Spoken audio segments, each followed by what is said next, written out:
Assalamualaikum warahmatullahi wabarakatuh. Izin perkenalkan diri, nama saya Rizaldi dengan NPM 2021020357. Sebelumnya di sini saya ingin menyampaikan hasil kegiatan kami, kelompok 9 yang berjudul Penanganan Jenazah. Makalah ini disusun untuk memenuhi tugas mata kuliah Fikih Ibadah dengan dosen pengampu Bapak Muhammad Irfan, MHI. Puji syukur kehadirat Allah Subhanahu wa Ta'ala yang telah memberikan rahmat serta karunia-Nya kepada kami sehingga kami berhasil menyelesaikan masalah ini dengan baik. Tanpa pertolongannya mungkin kami tidak bisa dan tidak sanggup menyelesaikan dengan baik. Dengan membuat makalah ini, kami berharap mampu untuk lebih mengenal tata cara penanganan jenazah yang disajikan dari berbagai sumber. Sebelumnya saya ingin menjelaskan daftar isi dari makalah kelompok 9. Yang pertama ada kata pengantar, yang kedua ada daftar isi, yang ketiga ada bab 1 pendahuluan yang mencakup 1 latar belakang, kedua rumus masalah, yang ketiga tujuan. Terus itu dilanjutkan dengan bab 2 pembahasan yang mencakup 1 tindakan menjelang wafat, yang kedua saat ruh terlepas, yang ketiga ada memandikan jenazah, yang keempat ada mengkafani jenazah, yang kelima adalah mensolati jenazah, dan yang keenam menguburkan jenazah. Dan dilanjutkan kembali dengan bab 3 penutup yang mencakup kesimpulan dan daftar pustaka. Di kelompok kami bab 1 pendahuluan dari penanganan jenazah, kami melatar belakangi bahwa di dalam Islam perlakuan terhadap seorang yang telah meninggal diatur dengan rinci. Dalam ketentuan hukum Islam, jika ada seorang yang muslim terus meninggal dunia, maka hukumnya fardu kifayah untuk orang-orang yang masih hidup untuk menyelesaikan 4 kewajibannya. Kewajiban kifayah berarti gugur jika telah ada yang melaksanakannya. Tetap dianjurkan untuk menyelenggarakan kewajiban atas jenazah. Kata jenazah sendiri diambil dari bahasa Arab yang berarti orang yang telah meninggal dan belum dikuburkan. Adapun jenazah berarti keranda yang digunakan untuk membawa jenazah ke pemakaman. Jadi jenazah itu adalah keranda yang dipakai untuk membawa jenazah ke pemakaman.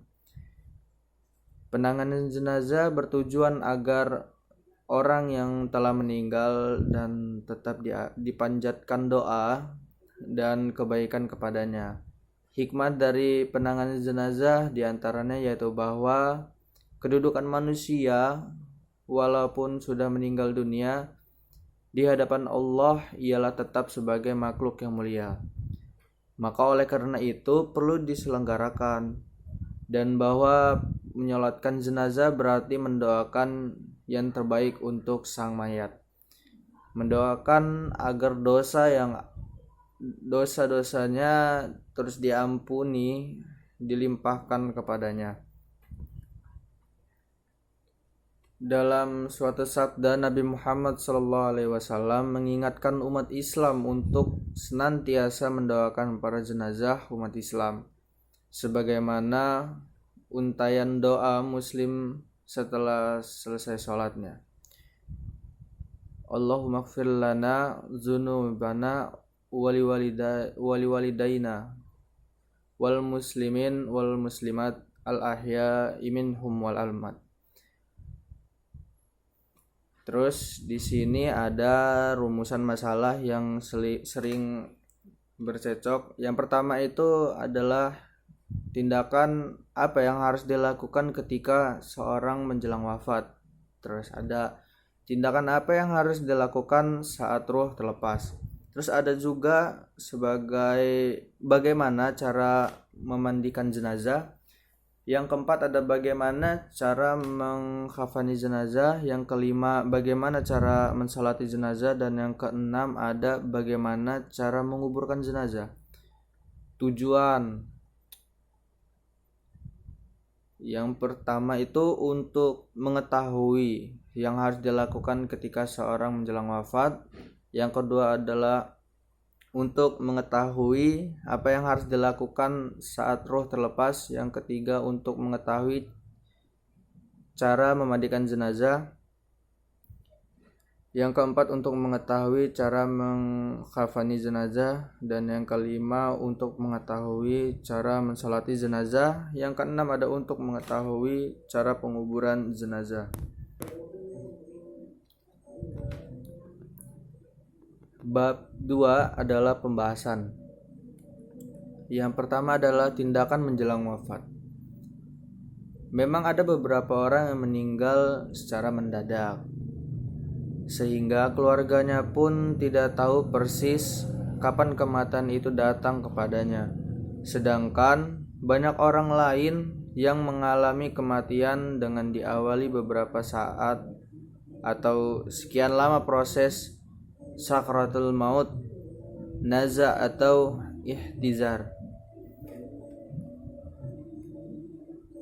Terus itu di sini yang pertama itu dari tindakan menjelang wafat adalah menghadapkan ke arah kiblat. Pada saat mengalami proses ini ada beberapa hal yang perlu dilakukan oleh pihak keluarga. Di antara hal tersebut adalah menghadapkan orang yang sedang mengalami ihtidar atau sakratul maut itu ke arah kiblat. Rasulullah Shallallahu Alaihi Wasallam pernah bersabda bahwa Ka'bah itu adalah kiblatnya kaum muslimin pada saat hidup maupun ketika sudah meninggal. Oleh karena itu sebagian salaf pada saat mereka dalam kondisi sekarat meminta agar posisi diarahkan ke arah kiblat. Yang kedua ada talqin. Setelah itu pihak keluarga yang paling dekat dengan calon jenazah ini dianjurkan untuk melakukan talqin atau kalimat syahadat atau juga disebut dengan tahlil. Jika dua syarat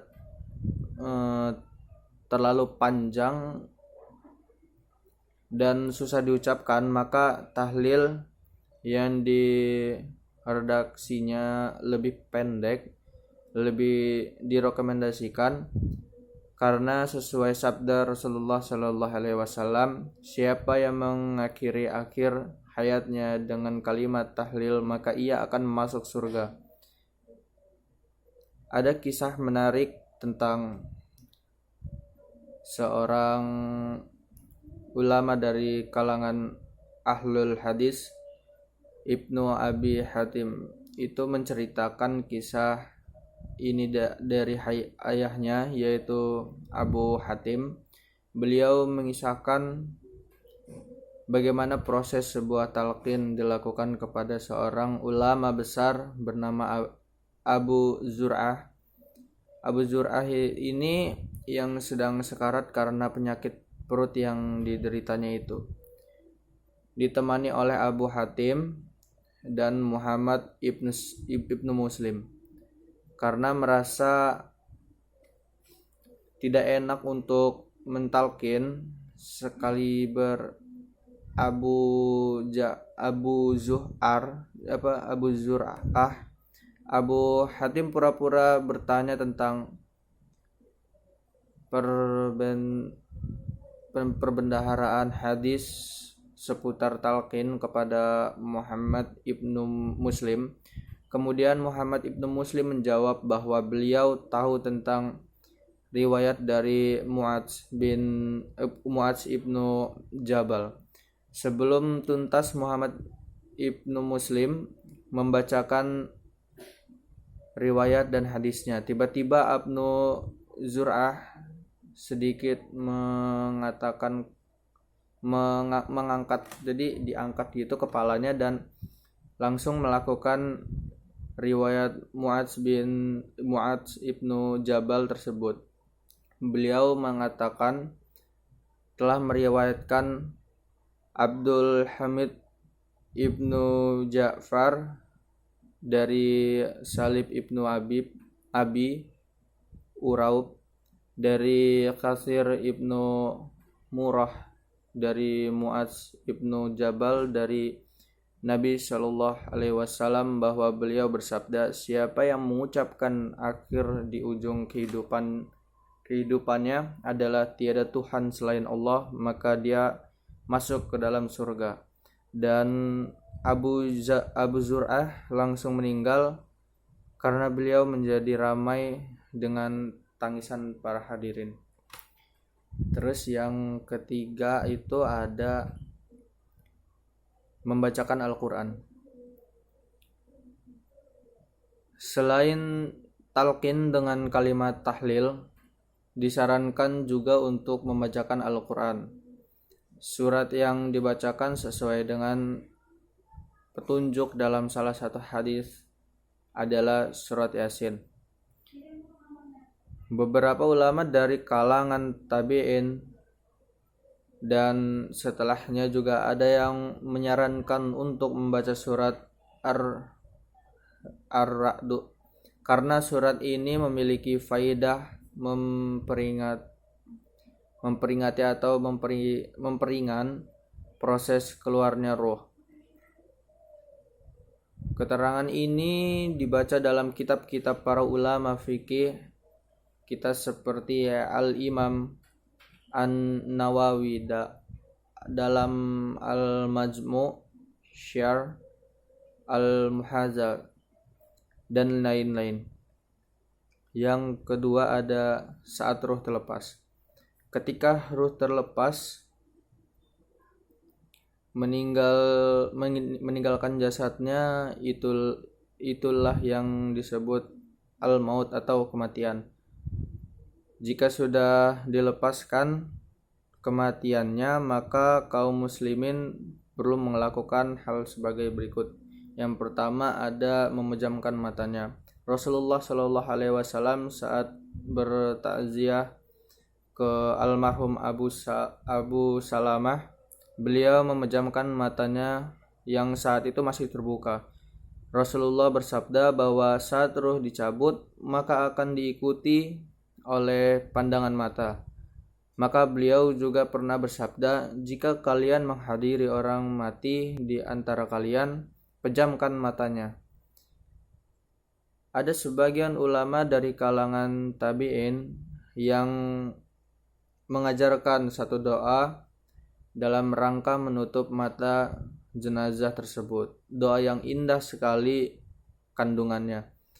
Tentu saja kita membaca doa pun juga tidak ada masalah, karena memang tidak ada tujuan syariah untuk membacanya. Terus yang kedua ada melemaskan persendiannya, jadi biar dilemasin gitu dia sudut-sudut persendiannya. Jika jasad yang sudah cukup lama meninggal, maka jasad atau tubuh tersebut akan kaku untuk menghindarkan dari potensi patah karena proses memandikan dan lain-lain, maka tubuhnya perlu untuk dilemaskan. Cara melemaskannya adalah dengan menggerak-gerakan setiap persendian. Terus itu persendian tangan, jari-jari, betis ke paha ke perut dan lain-lain. Terus yang ketiga ada menanggalkan pakaiannya. Ibunda Aisyah mengisahkan bahwa saat Rasulullah Shallallahu Alaihi Wasallam wafat, pakaian beliau yang beliau kenakan dilepaskan. Kemudian jasad mulai ditutup dengan semacam selimut dari kain yang bergaris. Salah satu tujuannya adalah agar nanti saat mau dimandikan sudah tidak perlu repot-repot untuk melepaskannya. Jika ada kesulitan karena ketatnya pakaian misalnya, maka diperbolehkan untuk mengguntingnya. Yang keempat ada meletakkan di tempat tinggi. Alasan menempatkan di tempat yang tinggi seperti yang disebutkan dalam kitab klasik adalah karena khawatir berlembabnya bumi berpengaruh besar terhadap kecepatan membusuknya jenazah. Terus itu yang kelima ada menghadapkannya ke arah kiblat. Itu persis seperti arah hadap saat menjelang meninggal. Saat sudah meninggal pun jenazah dihadapkan ke arah kiblat. Cara menghadapkannya bisa dengan salah satu dari dua cara. Yang pertama miringkan, kalau kita yang kiblatnya ke barat, maka posisi kepala berada di arah utara dan kaki di selatan. Lalu yang kedua ini ada telentang dengan posisi kepala lebih tinggi. Posisinya seperti orang sholat berdiri, kemudian dijatuhkan ke belakang dan telentang. Yang keenam ada menyegerakan pengurusan jenazah. Yang ketujuh ada menyelesaikan tanggungan, itu seperti hutang-hutang ataupun alat-alat pinjaman lainnya, itu agar segera dibayar karena itu juga menjadi beban untuk jenazah. Yang ke-8 adalah tidak meratapi atau niyahah. Kalau ada yang pergi itu lebih baik kita, ya sedih itu wajar, namanya manusiawi, cuman kan lebih mengikhlaskan supaya jenazah lebih tenang itu untuk pergi ke alamnya. Yang ke-9 itu ada menginformasikan. Jenazah itu perlu diinformasikan kepada kerabat yang membutuhkan banyak doa, karena jenazah sangat membutuhkan doa-doa dari para kerabatnya. Terus itu ada memandikan jenazah. Memandikan jenazah ini deskripsi sederhana tentang memandikan jenazah yang bisa dikatakan sah atau sudah memenuhi syarat dan rukunnya adalah ketika kotoran jenazah sudah diyakini bersih, maka baru kemudian diratakan air ke seluruh tubuhnya dengan air yang suci dan mensucikan. Yang pertama ini kapan menjadi wajib kifayah. Seperti yang sudah jamak diketahui oleh setiap muslim, hukum memandikan jenazah memang wajib kifayah, yaitu gugur apabila sudah dilakukan oleh orang lain. Jenazahnya muslim. Jika ada orang meninggal dan dia adalah non muslim, maka tidak ada kewajiban. Tapi jika jenazah itu muslimah atau muslim, itu adalah kewajiban untuk jenazah. Yang kedua, pernah hidup. Barangkali ada yang bingung dengan syarat wajib yang ini. Bagaimana mungkin ada jenazah yang tidak pernah hidup? Bukan kematian itu adalah proses peristiwa yang dialami oleh orang yang hidup. Penjelasan para ulama terkait syarat ini adalah untuk kasus bayi yang mati, yang lahir prematur. Bayi tersebut diistilahkan dengan apakah wajib dimandikannya atau tidak, maka ada yang menjawab asal sudah berbentuk daging, ada yang menjawab jika sudah berusia 4 bulan dalam kandungan, ada juga yang menjawab dengan syarat sudah lebih dari 4 bulan dalam kandungan, dan kriteria lain yang menunjukkan bahwa bayi tersebut dianggap pernah hidup. Dan jika pernah hidup maka dia bisa dianggap mati, dan orang mati wajib dimandikan jenazahnya. Yang keempat ada fisiknya, jadi fisik itu juga perlu. Yang keempat ini ada bukan syahid. Terus itu ada aturan dan proses singkat memandikan. Ini prosesnya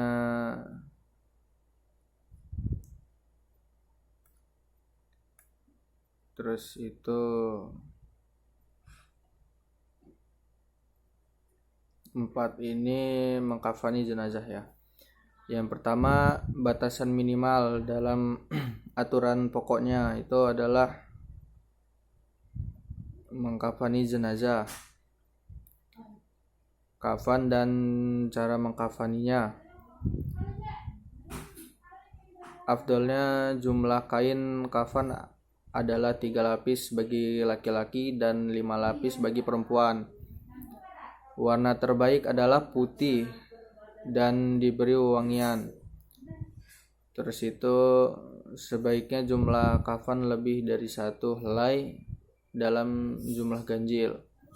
Terus itu yang selanjutnya ada biaya pembelian kain kafan diambil dari harta almarhum atau jenazah sebelum pembagian waris. Yang selanjutnya adalah dalam mengkafani juga sebaiknya ada tambahan kapas cukupnya. Tambahan pula kapur, harus atau pewangi lain yang ditaburkan di atas kain kafan tersebut. Yang kelima ini adalah mensalati jenazah. Tata caranya bila berada di depan kepala jenazah laki-laki dan di tengah jenazah wanita, boleh salat jenazah terus itu sendirian. Terus yang ketiga ada perempuan lebih boleh ikut menjadi peserta salat jenazah. Terus selanjutnya ada boleh